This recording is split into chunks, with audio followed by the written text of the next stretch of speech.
सल्लु अलल हबीब सल्लल्लाहु तआला अला मुहम्मद सल्लल्लाहु अलैहि वसल्लम।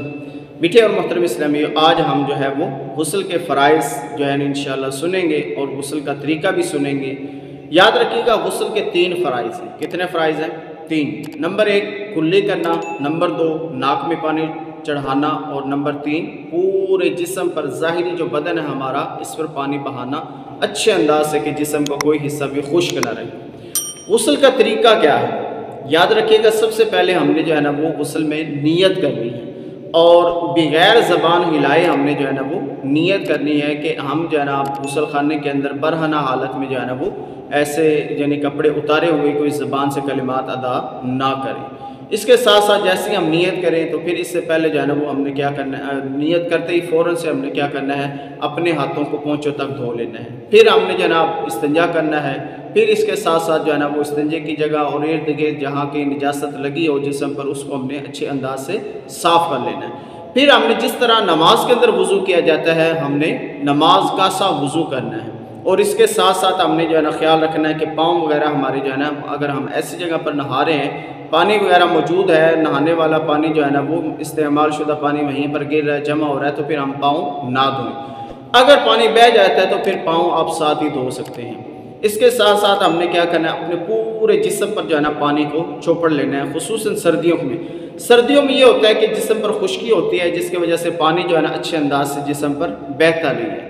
फिर इसके साथ साथ हमने जनाब जैसे हम पानी चौपड़ लिया, फिर हमने सारे जिस्म पर जो है ना वो पानी बहा लेना है। पानी बहाने के दौरान जो है ना ये हमने ख्याल रखना है कि हमारे कानों की बैक साइड है, कानों के अंदर है, इसी तरह नाक, ये जोड़ हमारे जितने भी हैं, होंठ है, सर है, सारे मामलात, और हमारी बगलें हैं, फिर हमारे बाजुओं के जोड़ हैं, ये अच्छे अंदाज से जो है ना वो खुसूसन सर्दियों के अंदर जो है ना इसके अंदर बहुत ज़्यादा एहतियात करनी चाहिए कि सर्दियों के अंदर इंसान जो है ना वो गर्म पानी में अमूमन बाज़ जगह पर जहाँ पर जो है ना गीज़र वगैरह ये वो मामलात नहीं होते, तो बैठ कर नहाया जाता है। तो इससे जो है ना वो फिर हमारे काफ़ी जोड़ मिले होते हैं कि जहाँ पर पानी जो है ना वो पहुँचता नहीं है। तो इसलिए जब भी नहाएं अच्छे अंदाज से नहाएं, जिस्म का कोई हिस्सा भी हमारा जो है ना खुश्क नहीं होना चाहिए। अब इसके अंदर हमने क्या करना है, हमने सारा जिस्म जो है ना, अपनी नाफ है, दोनों टांगों के जोड़ हैं, दीगर हमारे जितने भी सारे के सारे जोड़ हैं, पाँव के तलवे हैं, हमारे जनाब बगलें हैं, बाजू हैं, हर जगह जो है ना वो पानी बह जाए। तो ये मुख्तसरन जो है ना वो गुस्ल का तरीका है।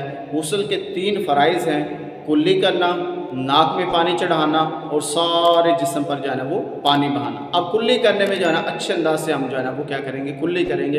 अगर रोज़ा हो तो फिर हम गरगरा नहीं करेंगे, ठीक है जी। इसके साथ पानी आप इस अंदाज से चढ़ाएंगे कि नरम हड्डी तक हमारा जो है ना वो पानी पहुँच जाए, और नाक को हम बाएँ हाथ की चुंगलियों के साथ अच्छे अंदाज से साफ़ कर लें कि बालों की वजह से या गर्द की वजह से कोई जो ना जगह खुश्क न रह जाए, क्योंकि नाक के अंदर पानी चढ़ाना गुस्ल में फ़र्ज़ है। वुज़ू के अंदर सुन्नत है और गुस्ल के अंदर क्या है, फ़र्ज़ है, तो लिहाजा यहाँ पर ज़्यादा एहतियात की जाएगी। इसी तरह सारे जिस्म पर जो है ना वो अच्छे अंदाज से पानी बहाया जाए। अल्लाह तबारक व तआला हम सब को हमेशा पाक साफ़ रहने की तौफ़ीक़ अता फ़रमाए। अल्लाह पाक हम सब को ज़ाहिरी और बातिनी जो है ना वो तहारत नसीब फ़रमाए। अल्लाह पाक अपने हिफ्ज़ व अमान में रखे।